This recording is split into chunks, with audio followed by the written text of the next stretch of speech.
My dear clients are always surprised when I discourage them from doing more. Somewhere in our minds, we think life coaches are supposed to tell us to wake up earlier, do more on our to-do list, and become fulfilled through our achievements. Can I just say, gross? Our success was never about our willpower or discipline. It's always been about feeling safe in our body and our mind. If you grew up, live, or work in an environment where chaos, pressure, or stress abound, it actually feels wrong to start spending time in a healthy environment. Our minds will literally start creating reasons to sabotage the good we are trying to do because it doesn't feel as safe and comfy as it did in our old habits. This is why we resist and sabotage New Year's resolutions, habits, and even small promises we make to ourselves. It feels unsafe. And the good news is this is totally normal. So instead of pushing harder or beating yourself up, what if there was a way to help your brain feel safer in the healthier version of you? Whatever you're working toward, what if your brain started to feel safer exercising than it does not exercising? What if your brain started feeling safer communicating with your spouse rather than avoiding communication? Whatever we're working toward, pushing harder doesn't work. You know it, and I know it. But doing some brain work can. So this is our focus today in the Weekly Fellowship podcast. I'm inviting Audie Gonzalez to share her experience as we show you how to move out of being, quote, wired for stress. In order to put on the mind of Christ, we are going to disengage from a mind of stress. Welcome back to the Weekly Fellowship, where we gather for deep, transformational conversation in the fellowship of faithful women. I'm your host, Reagan Clement, and I love working with women in my life coaching programs and online community, the Rising Tide Fellowship. In prayer, I was asked to build community for women to be seen, heard, and nourished in this society of isolation and confusion. When I asked God how in the world to build a community like that with so little funds, his answer was simple: collaboration. So in the past year, I've asked many friends and coaches to step forward and offer their time, talent, and resources to make this community something really special for our members. And it's turned out to be really special for ourselves too. And our members have stepped up to contribute their own unique gifts as well. To spend time with us in community, join today at risingtidefellowship.com. And if you'd like to work with me personally, head to risingtidefellowship.com and just click on my name. Let's get started. So I've got Audie here today. Audie started out as a client turned friend turned colleague, and she runs the book club in the Rising Tide Fellowship. Audie, do you want to share a little bit about yourself? Yeah, hi. Thank you for having me, Reagan. I am very excited to talk about this topic with you. I know we've had many conversations, and it's nice to have one recorded. My name is Audie Gonzalez, as Reagan said. I'm the book club coordinator in the Rising Tide Fellowship. I'm a writer, a life coach, a wife, a mom, and a daughter of the Most High. Thank you for having me again. Yeah, I'm excited to get into this topic. So let's dive in a little bit. This is silly that we're separating the mind and the body today at all, because we all know they can't be separated.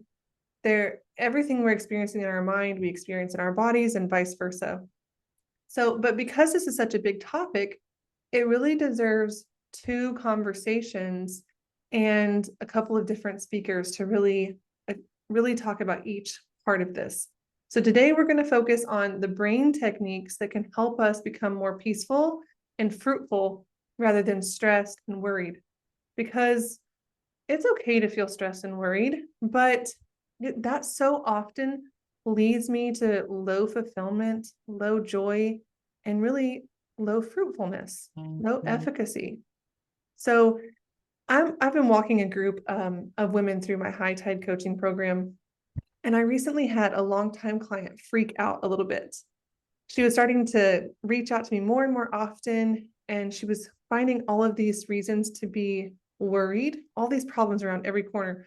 We made it to lesson 6, and I just kind of stopped and I gave her a call, and we got to visit a little bit. So this woman is incredible, and she was having so many aha moments, since we started coaching with the program. And she was finding clarity, courage in her life, joy again, but she kept finding all of these concerns and worry.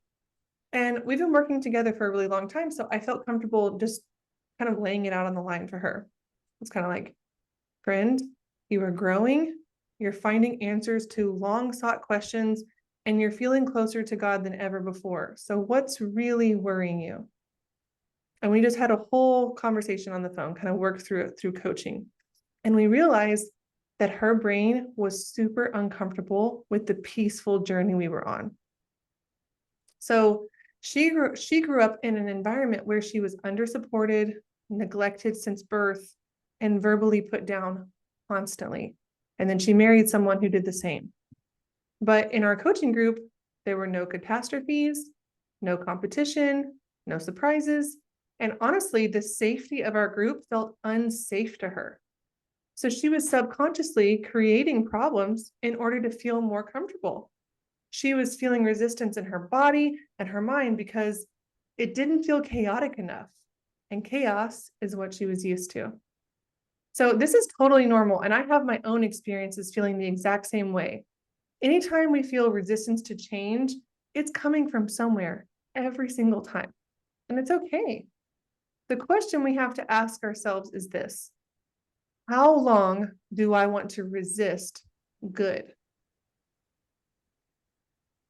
How long am I willing to let my mind sabotage the things that I'm praying for? So, Audie, can you share a little bit about a time when you've been doing a lot of good things to improve an area of your life, but you found you were almost addicted to the drama or chaos or negativity? Well, Reagan, let me tell you about this current season of my life. I feel like we all go through different seasons of growth, and each season of growth comes with its own set of challenges. And some of those challenges are we have we have leveled up and we have the capacity to face and to overcome, but sometimes we reach a level that we haven't been at before. It's kind of like we talk about in coaching, we have like our impossible dream and the direction that we're going. And so within that impossible dream, we've not touched it before.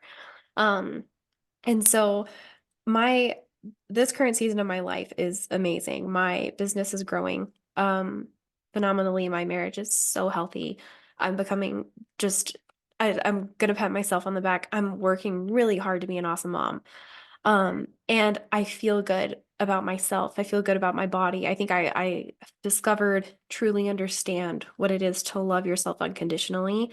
And all of these are huge things, right? They're ginormous, wonderful, beautiful things. And I can't remember who says this, but when you level up, you also devil up. And that's really stuck in my mind recently because let me tell you, I have struggled a lot this last week with my mind feeling so uncomfortable in the state that I'm in. Um, I'll give you an example. This past Sunday, I have set some boundaries in my life that needed to be set, and I've been nervous about them.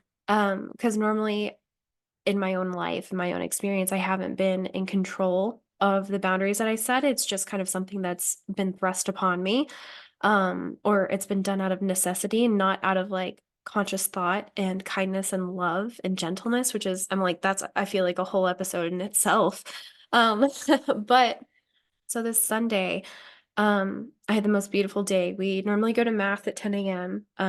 But we decided we got to sleep in. The baby slept with us. Like it was this awesome, awesome day. We had peace, we had breakfast, and we had such a beautiful family day. And we were getting ready for mass. We were gonna go drop off my little one actually because she had went to mass with my in-laws the day before, and we're gonna go drop her off. And I'm getting ready, and all of a sudden, I have this rush of thoughts of like, your husband really hasn't enjoyed this day. Like this day actually wasn't nice. And so for like I'm caught off guard. At first I'm like, whoa, whoa, whoa, whoa, whoa, hold on. Wait a second, we've had a great day. And so I'm able to be like, no, like this is not truth. I put this out of my mind. And then I rolled into your clothes don't fit right. And now we start to spiral. Your clothes don't fit right. Your makeup doesn't look nice. You're too big. You're all the horrible thoughts, all of the just like we spiraled, we circled. You're unsafe. Your husband doesn't really love you. That's the big one. And that's when I realized I was like, oh my goodness, I'm stuck. So I was putting my makeup on. I had on the top that I was gonna wear. I didn't have my pants on yet. I was in pajama bottoms and I like left the bathroom. I walked out and I sat down and I let the tears flow. And I was like, I told myself over and over, I was like, I am safe. I've had a great day. Eric loves me, my husband. Um, this is peaceful. Peace is good. Like peace is good. Peace is good. And literally over and over and over for like 5 to 10 minutes, just like over and over and over to like bring myself back because that level up, my brain was just like, no, no, like peace, like a happy Sunday. We don't do that. And so something must be wrong. That's where I was going with it. And it could have ruined the entire day, could have ruined the entire weekend. It has before. It has before when I've had those thoughts. And luckily with this leveling up, I was also able to level up and put a stop to it. But it still came to that point of a little breaking, where your heart's broken and you're sitting here and you're like, I'm okay. I'm okay. I'm safe. I'm good. I'm good. I'm good. And as I say it right now, I can still feel the feeling that I was giving myself as I'm saying I'm okay. And it's just finally, I feel like a little bit of relief in my body. Like it moved from my head into the rest of me. And again, it's hard to separate them. Um, but I feel like that mental battle, um, gosh, like Reagan, it's a tough one. It is. And I'm impressed too that you could recognize it. I think that comes from years of coaching and learning coaching and because really recognizing it is the hard thing. 99% Yeah. of us are going to think that thought subconsciously. We're not even going to know it's there. I just recently received coaching from a friend, Denise Jelinek. She comes on here sometimes to speak. She'll actually be here next week. Denise coached me through some subconscious thoughts that I was having around at the evening time of the preparing dinner, cleaning up after the kids, getting those lunch boxes ready, settling the kids in, all that, those hours at the end of the day were causing me so much physical stress. Like my back would start hurting and I would feel like really short of breath. My body would hurt. And I've put in so many somatic practices to really support my body to feel calmer. But she was able to show me that there were some subconscious thoughts there um, that were really creating the threat in my body. So no matter how many things I learned and did and tapped and did to calm my body, which did help it to calm down, something was still causing it. And you just got right to the root of, I know what's causing it. These little sentences that are popping up. You're not good enough. Your husband doesn't love you. You don't look good in that shirt. For me, it was different. It was like, if you get tired, if your back hurts, what if you have cancer again? What if you're going to have to spend all of your family's money on treatment again? What if your kids are going to have to go through this? Do you think that's fair to your husband to put him back through this? Can you imagine carrying the weight of these things while I'm just trying to wash dishes? Yeah. And I didn't know they were there. And I'm a Mm, coach, and I still yeah. didn't know they were there. So I'm just really, I want to honor you for being able to identify what it was. And then you automatically went into doing something. One, you said you stopped and you allowed yourself to feel it. That's pretty amazing. So I step ruined one, my makeup doing it. I had to yeah, redo my makeup, but I felt it. yeah, just the tears. So you stopped and you felt it. I think again, most of us are taught to suppress that, put it away, put it up. We got to get to church. Like, this is not important. There's nothing wrong with you here. And there isn't anything wrong with you, but there is something wrong. There is something upsetting you. And how cool that you were brave enough to say, no, I'm going to pause and I'm going to feel it. And then your second thing that you said you did was you spoke truth over the lie. So one of the sentences you were hearing was like, your husband doesn't love you. So what did you speak back to it? My husband loves me. Absolutely. The feeling of unsafety in my body. I'm safe. so resonated with me this last time. It doesn't always resonate. But yeah, I'm safe was also that one was such a big one. It's I'm safe. Um, and I feel like my body kind of translated that as um like I'm safe in my body. Your body's beautiful. Your mind is beautiful. Your husband is he loves you. Your love is beautiful.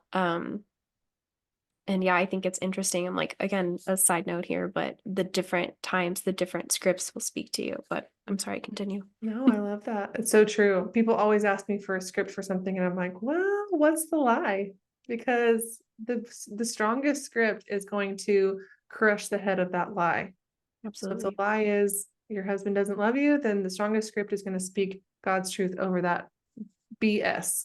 You know, it's going to laugh it out of the room. Like, that's so silly. That is so silly to think that that man doesn't love me, right? Um, Absolutely. there's another part of your story here that's interesting because you said this is actually not normal for us to have just this amazing, peaceful Sunday. And I think we need to crack into that a little bit because that is our listeners' experience of I'm experiencing something like my weekends are stressful, my mornings are stressful, whatever it is. A common signs of stress, I have constant worry or anxiety. I have difficulty relaxing or letting go. I have sleep issues. I can't sleep without watching something, listening to something, taking something. I have physical symptoms, headaches, muscle tension, digestive issues, or I have short temper, irritability. Like, so our listeners and all of us, myself included, we have this area of life where it's stressful.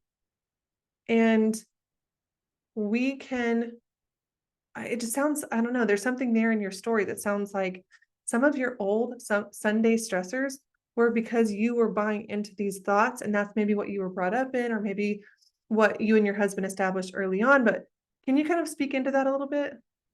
Yeah, it kind of goes back to episode one of the first season, when I expressed the expectations that I had set for me were not working for me in the season. And so there was a point in life, like within my childhood, and my mom can attest to this. Um, she growing up had a very tough time with Sundays. Like Sundays were just not their day. And so as a child, like whenever I'd see her have a hard day on Sunday, like it bled into me. And that's just that generational trauma, the gift of generational trauma.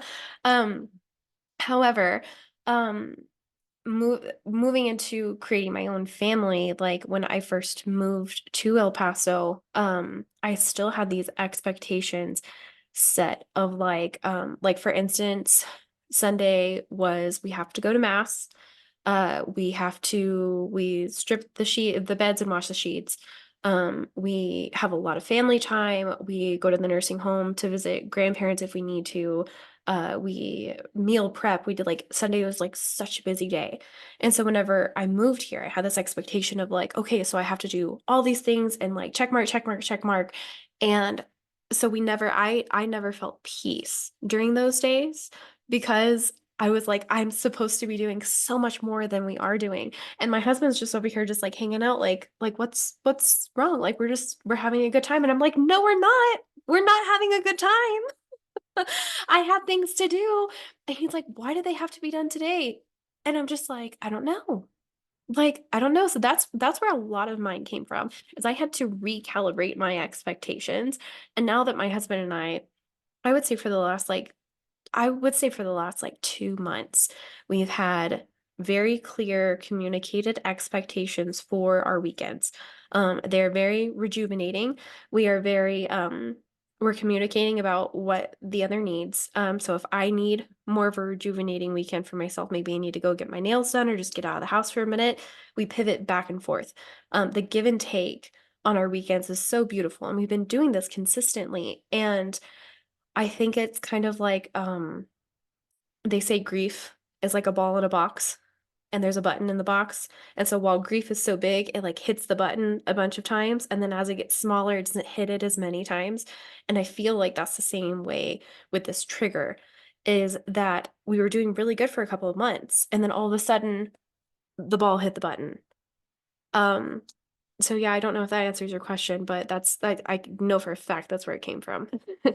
I really like that analogy. A client and I were visiting yesterday in that high tide coaching program about she had this huge breakthrough and then it smacked her back the next week. And it was so disappointing because it's almost like the belief is that, well, if I've really grown, then I shouldn't have this problem ever again.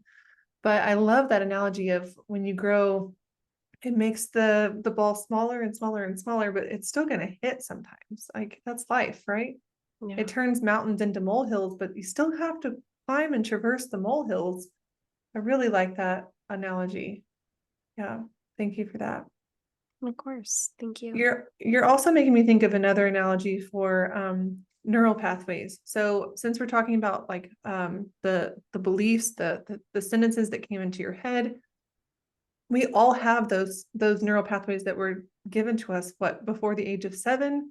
I think research shows that we have most of that tape I think it's in 5 to 7. 5 to 7, yeah.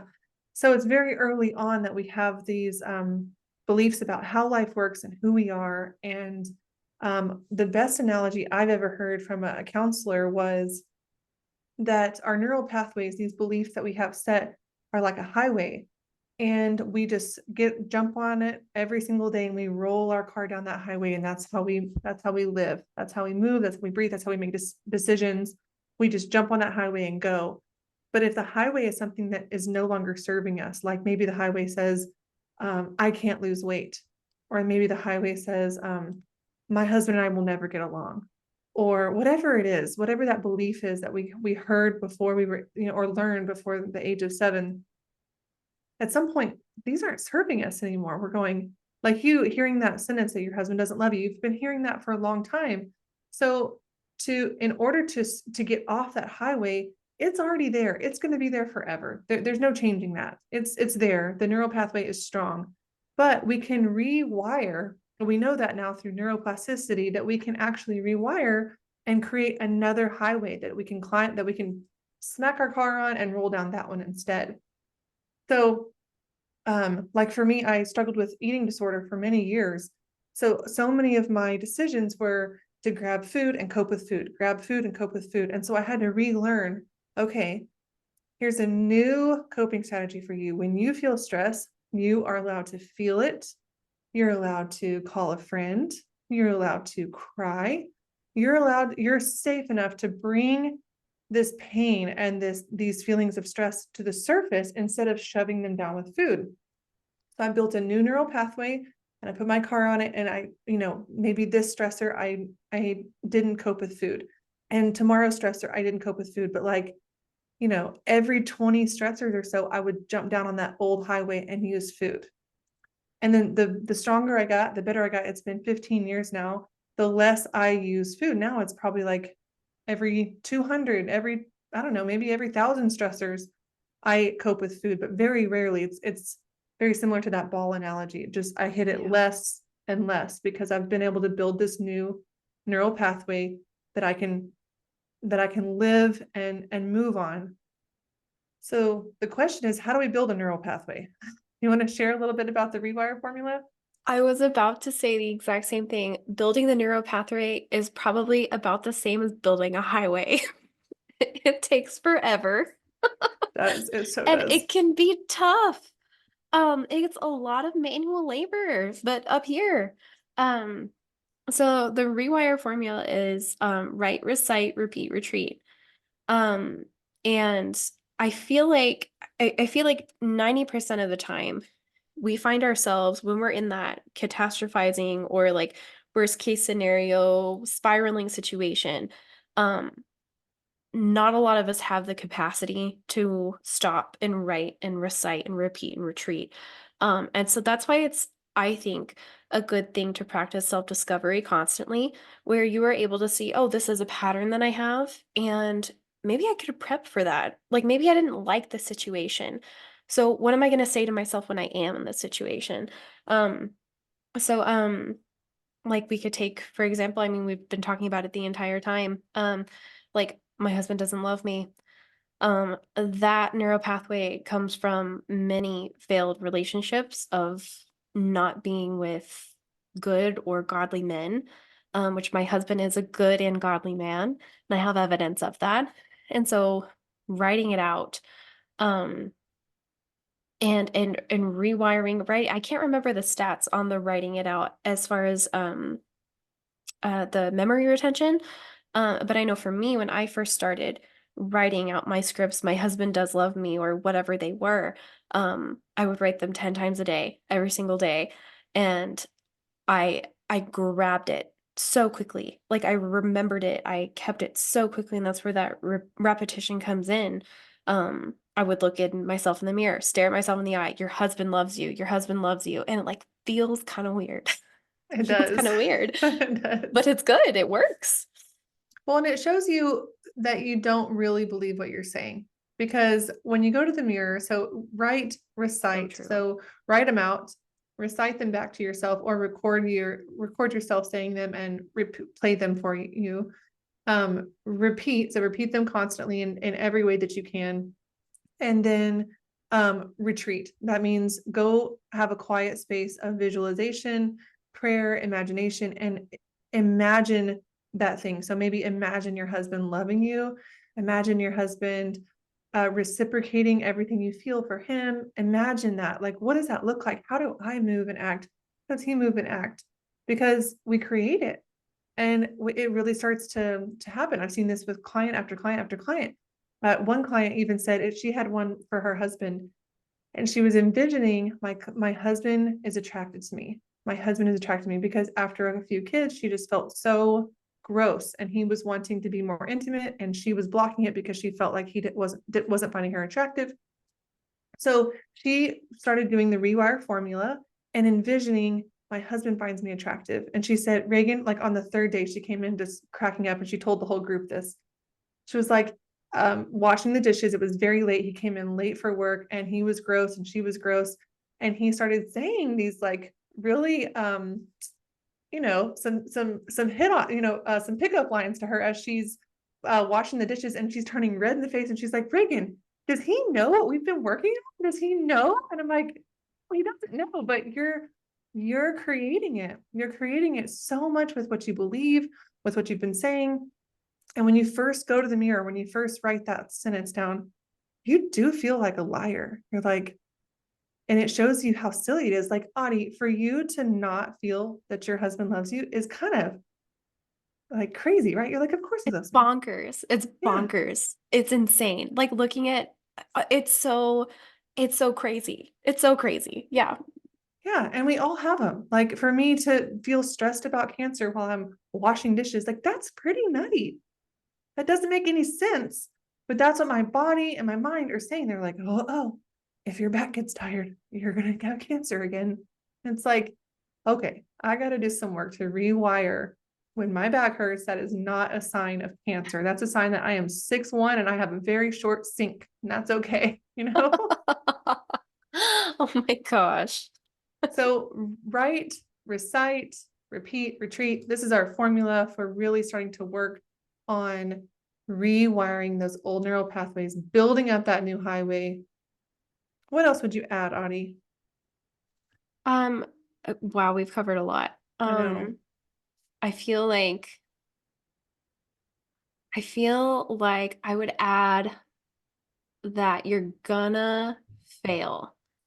Like you're gonna enter a situation, and instead you're not like me this Sunday. You're not gonna cry.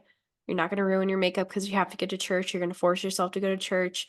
And then you're just going to be upset at church. You're going to be irritable, frustrated, everything. And you're not going to be able to be in that moment. And then you're going to have a whole breakdown afterwards. And then you're going to be like, dang it, like I didn't do this. And I knew that I could do it. And I didn't say it. I didn't stop. I didn't feel, I didn't see my scripts. Um, that's part of building the highway. That's just part of it. And so I would say give yourself grace in those moments. Do not beat yourself up, because beating yourself up, you're not just beating yourself up, but you're beating up the highway that you just built. You're like ripping it out. And instead you have to sit there at the edge of the highway and cry and be like, "Dang it, I wanted to do better." And then pick yourself back up and then go again the next time. if there's a specific trigger, like I like to have I have so many I just took down a bunch of sticky notes. I have so many sticky notes everywhere. They've got scripts or reminders or something or a feeling in my body, which I'm sure you guys will talk about this next week. A feeling in my body that I realize, oh, this is not a good feeling.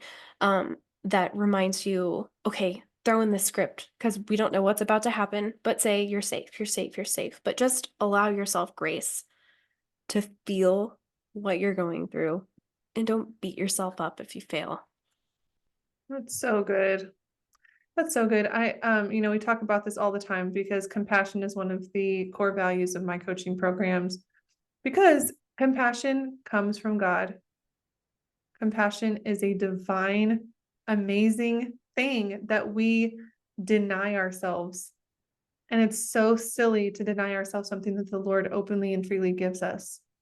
So I hear you saying, like, instead of beating yourself up and beating up your neural pathway that you're trying to build, almost sit there and let the divine mercy of Christ Himself pour out of your eyes and onto this highway and let Him build it. Amen. Let Him build it. It's going to be so much stronger. It's going to be built so much faster, and it's going to last you so much more if we let Him build it.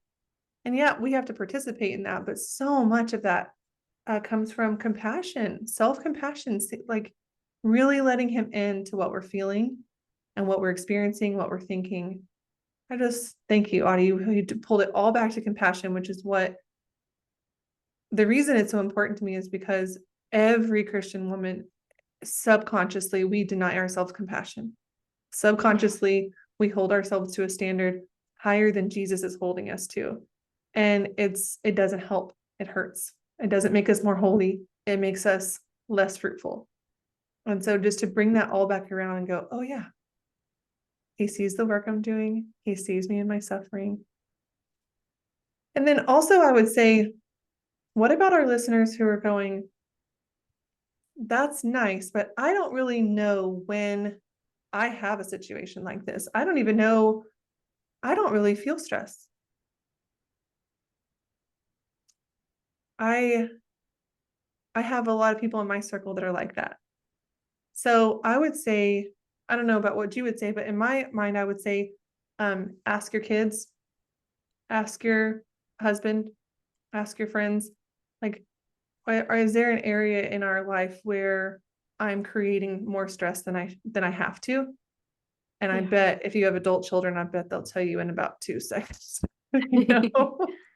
That's so true. I completely agree with that. I'd also say, I mean, for me, I can resonate with that. Like years and years ago, I was like, I'm not stressed, everything's fine. But I was in survival mode to the point where nothing felt like stress, nothing felt like anything. It's almost kind of like a numbing type feeling.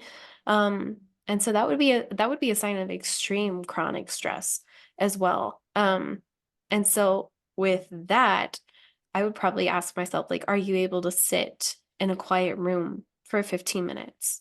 Like without touching your phone or doing anything.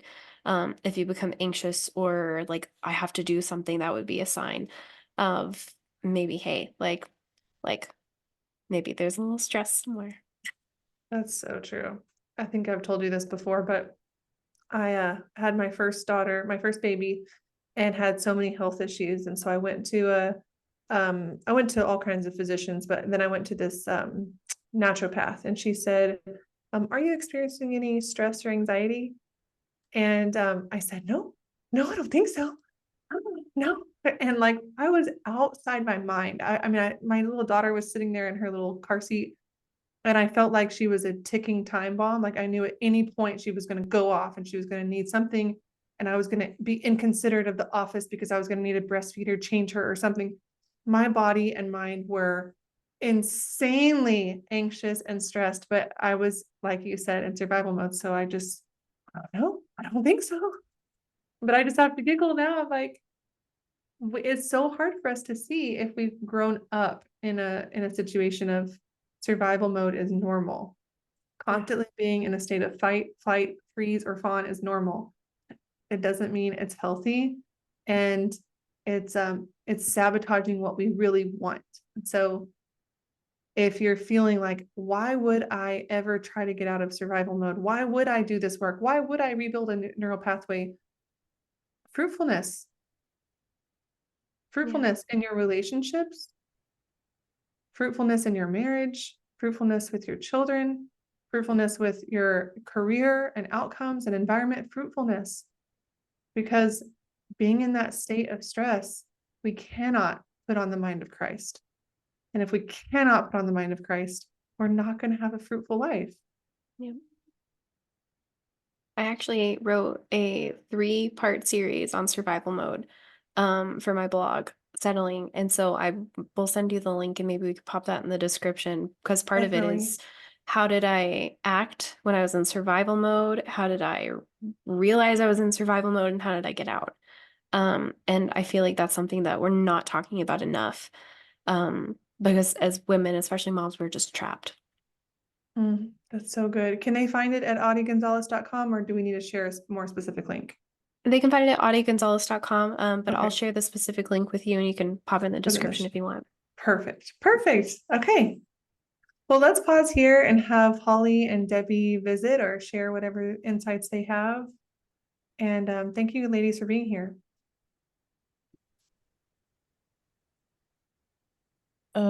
So I'm just jumping in front of Deborah, I guess. Um, okay. I would say that this resonates in enormous ways for me.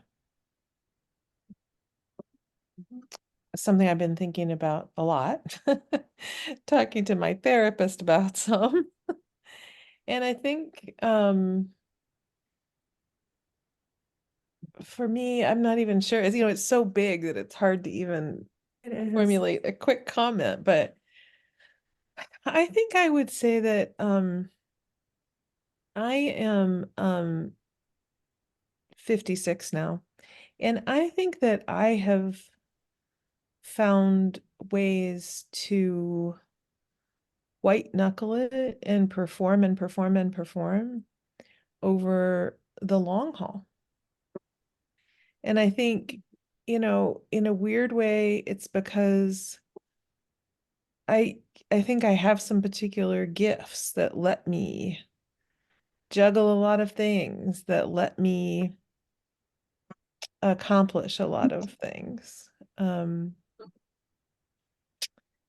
but right. Um, and I've done a lot of things and I've accomplished a lot of things. Um, but I would say that, you know, now I find myself in my life coming to a place where I just want to do it a little differently.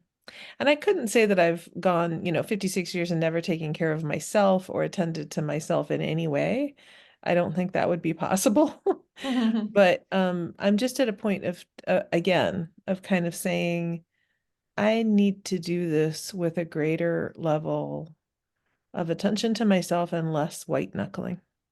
Mm, That's how I try to sum it up in a short comment, you know? yeah.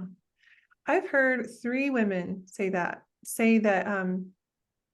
Reagan, I want to do less and take some things off my plate. This is too much, and I feel the call to do less, but I'm really good at doing more. I have 3 women. I can think of exactly who they are, and it's interesting. It's so fascinating to me to hear their explanations. Like, no, I really do function at a higher level than most people. And I don't. That is not me. I've never been that way. But it's fascinating to hear multiple women say that. Like, no, I can do twice as much what my husband can do any day. Promise. Like without even blinking. And Angela Schneiders is a wonderful life coach. She works for the Women's School. She's one of the first women I heard say that. She's like, I really can do more. But for her, it led to burnout and it led to health issues. So she has to put in things even before she realizes she's pushing too Right. hard. She has to put in these checkpoints. That's where I think I am right now is I've tended to do, you know, various kinds of attention to myself or self-care as triage. Mhm. And so I'm trying to move into more intentional, regular habits of doing that without waiting till I am in crisis or falling apart or whatever. I So, love how you put that. Yeah, I was about to say, I think I could do, I'm probably in the Angela category in that regard. I could run circles if I really wanted to. I used to want to, now I don't want to. Mhm. But it for me, unfortunately, came to a point where I hit a wall of autoimmune disease and I had to stop Mhm. everything and restart. But like Holly, like you're in a position where you see it and you can take those steps. And I honor you, number one, for seeing that and admitting that out loud, because that's tough. That is so tough to do. And especially with age, the older we get, the harder it is to be like, ooh, like, wait a minute, like this isn't what I wanted to do. Um, but you're in good company. Um, and I, like I said, I just applaud you. Like you've got this. It's so true. And you know that, Holly, when you look around you, how many women are just refusing to do this work and look and admit. I mean, everybody around me, and this is why I love the rising tide, because I get to go and just touch this group of women who's like, no, me too. Me too, girl. Yeah. You're not alone. Yes. Yes. I, in some ways, Holly, I'm just like you. I mean, I have always been able to just take on a lot, and I always just have. But it wasn't like I realized that I could. It was just, trying to prove myself, trying to say, I'm not like I was told I was when I was young. I'm not like that. I am a hard worker. I am doing more. And I have to work harder because I have to prove that I'm good, that I'm better, that I can do things. I have to prove that I'm an honor student in A&M, and I have to prove that I can hold down 3 jobs and raise kids and do all the things that I did. But I just did it. And then, different people in my life have said to me, don't stress about that. And I'm thinking, I'm not stressing. I'm fine. I'm fine. I really am. I'm fine. I'm doing great. And I am not stressing. And, so then, I would mention something else. I'm just mentioning that I would like this, but that doesn't mean I'm stressing about it. And I use, and to me, the word stress was an evil word. You didn't ever stress, because stress is an evil word. And I just denied forever that I'm stressed. And I think I still do. I, I don't recognize, like, I didn't recognize when that happened to me in church, when this, Reagan and I talked about that yesterday, that it just fell apart in church. And I didn't even recognize it was coming. I didn't expect it. And after it was all over with, to tell the truth, I didn't think I was stressing when I was in church, but apparently I was. And anyway, but one thing I've learned today is I kind of overlooked the idea of the reflection part of the doing the scripts. I just kind of, because I can't sit still. Audie's right, a good sign. She just taped it for me exactly what my problem is. I cannot sit still and by myself without thinking of something I have to do, or sitting still, and I just can't. And or I tell myself I can't. So that's where I'm failing in doing my scripts, is that I don't imagine it. And I guess that's what I need help with, is how do you do that? How do you, at 63 years old, where you've never done that in your life, how do you do that? It's hard for us too. I don't know if it's an age thing. You guys might even be ahead of us, because we come from the the world of technology. So we've never been quiet or alone with, our thoughts. So for me, I feel exactly the same way. And it has to start with compassion, because just like prayer, any effort, even if I get distracted, any effort is a gift to the Lord. So if you sit for 1 minute, it's a gift to the Lord. If that's all you can muster out today because it hurts too much and your body wants to resist it, it's still a gift to the Lord. I would start there. And then 2, I think it was Teresa of Avila who had a hard time focusing in prayer. And so she had these anchor points. And she said she'd put down the anchor and then her horses in her mind would just run and hit the next anchor point. I don't remember if that's her. It's been like so many years since I started using that tool. But for me, I write down the script that I'm trying to envision. Like if Audie was talking about my husband loves me, I would write down like a whole paragraph describing that. Like he takes my hand and gives me a kiss, or he opens the car door for me, or I look at him this way, or we just know there's this deep love for each other even when we're busy, or whatever it says. I write this like paragraph. And then when I sit down and I feel all the, I don't want to sit down. I don't want to sit down. I can't do this. I just read it. And maybe I'll read it again. The more anxious I feel, I'll read it again. And so that way I have kind of an anchor point and my mental horses can run around, and then it sits down with that. And it just kind of, that works for me. I start to imagine it, and then I can slowly leave the notes behind. But I really need that anchor point for me of something to hold and read, or I just fight it. I do. Audie, what do you think? I feel like mine is, I feel like I'm a little bit more of evidence-based, of like things that have happened in the past, like times I proved to myself that I could do something. Specifically, like I'll use my husband as an example because that's what we've been using. Sorry, babe. But there's been like in our marriage, like 99% of it is just evidence that he loves me. And we talk about how crazy it is, right? And so whenever I'm dreaming, I have to take myself back to the evidence first, because I have to be careful not to project or like fantasize, I guess, or like create some type of reality that's not actually there. So it's kind of like I just copy and mentally I copy and paste from the past to the future, and then I'm able to dream about us now. So I say I have like we went on a beautiful date on our 6-month dating anniversary like 7 years ago, forever. And this last weekend, I had been planning it for 3 weeks, a date. And it wasn't quite a recreation of it, but I just copied back. I was like, this is what I want back in my relationship again, was this beautiful 6-month date. And now we're 7 years in and this is what I want. And so it took me a little bit of effort.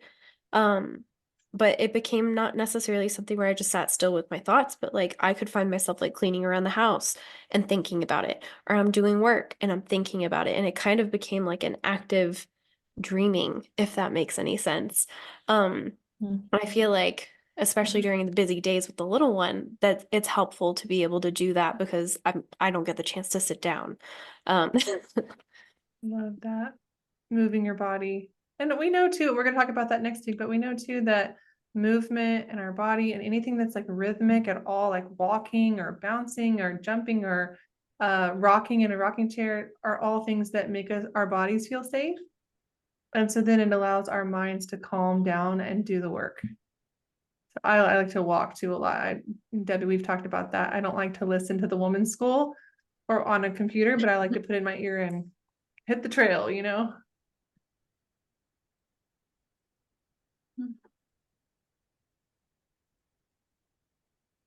I do.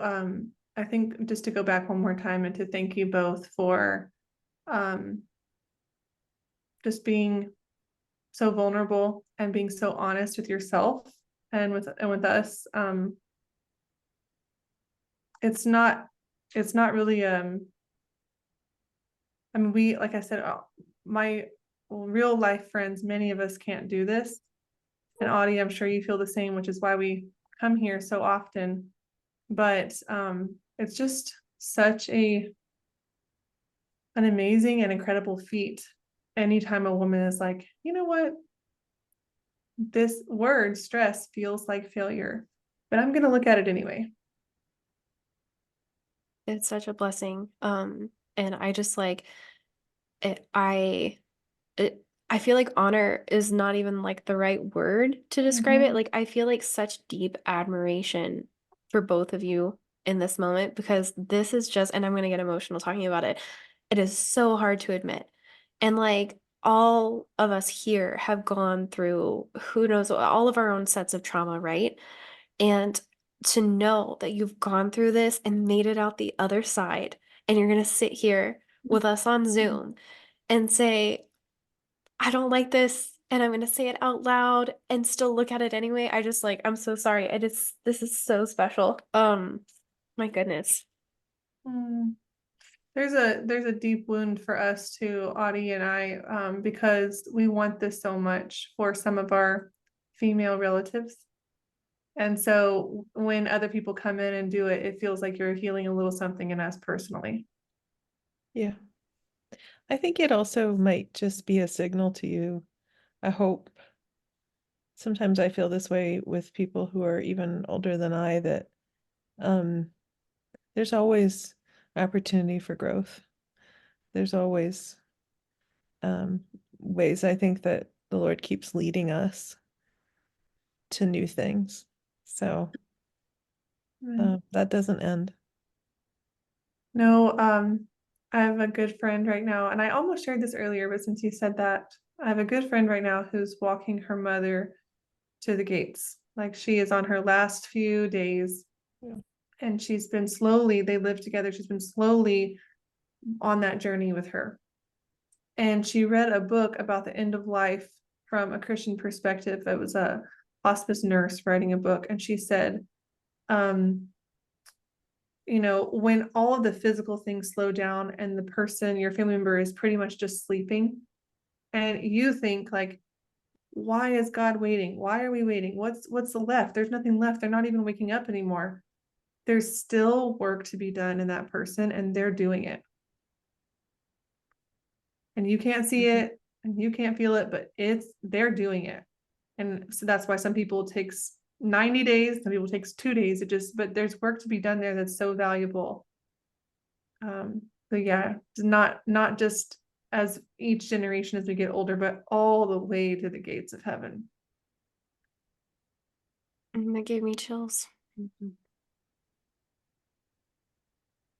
Yeah, Does and anybody it's sometimes think sometimes in ways that it's we don't know about and we can't see and we can trust. I feel that right now, honestly. I've had a lot of physical aversion to the computer, to the phone, to growth, to books, to conversation. I just don't want it right now. I just feel like it's gonna ugh. And it's just, I'm on week 8, so I've been experiencing that for like 4 weeks. And I know there's value here. Like I keep telling my husband, like I feel worthless. I feel, unproductive. You're doing so many things, and he's about to publish his book, and he finished all of our business taxes, and he's doing all these amazing things for us. And I'm just sitting and sleeping a lot. Growing a And human. You mean growing a human? yes. Okay, yeah, okay. I know, exactly. I need to hear it. I need to hear it every hour. But it seems like what you just said, there's more than growing a human. There's value here that I can't see or feel. And I mean, I don't see it and I don't feel it, and I want to quit, and it feels yucky and gross. And it's just like, no, there's value here. I know there's value here. But you're right. Growing a freaking human is enough. It just doesn't feel like it.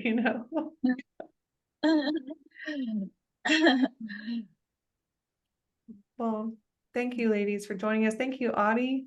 This was so Thank nice. you. Thank you, I Holy love it Spirit. when we do this. Yeah, this was incredibly well timed for me, so thank you for your work and It putting it was. together, Reagan and Audie. Thank you. Yeah. It just seemed like this was just the perfect timing for me too. It was learned a lot today, and if I can take that and I'm going to take that and I'm going to use it and I'm gonna ponder on it. Continue this journey because it's just with the other. I'm so thankful to Reagan. I'm so thankful to Reagan because without this, all of this that she's done with Rising Tide, I would have been falling apart by now, worse than I already am. So, thank you. Thank you, Debbie. God is so good because we're all being inspired by you constantly. So I don't know. I've told y'all this before, but when I prayed about like, okay, you want to create a community, how are we going to do that? And he answered very clearly one word: collaboration. And it's just been so cool because I thought we were going to be collaborating to make this community good for you guys. And it is. I hope it is, but it's also been totally self-serving. I mean, just so like I just did not see that coming. I'm like, oh, you met all my needs. Huh. Turns out I'm one of the people too. Yep, y'all are gonna get me. You're gonna get me gushing. All right, ladies. Well, y'all have a great week, and we'll see you this time next week. Love you, Reagan. Love you See you too. again. Bye, guys.